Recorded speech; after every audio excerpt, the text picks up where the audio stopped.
ukiweka pale, kazi imekufa. Na kama kazi kifa, maana hata wewe mwenyewe unakufa kiroho.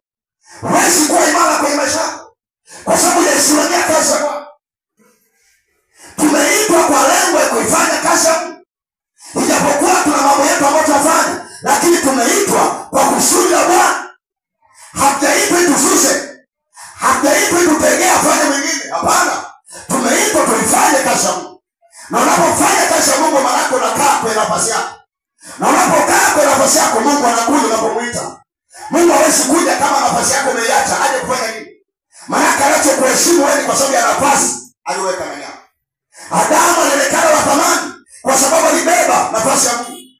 Lakini alipoiangusha nafasi ya Mungu, akaonekana si chochote, akatupiliwa mbali. Kwa hiyo Mungu anakuona wewe wa thamani kwa sababu ya utendaji wako. Nje ya hapo, wewe si wa thamani mbele za Mungu. Hapa ndipo penye raha.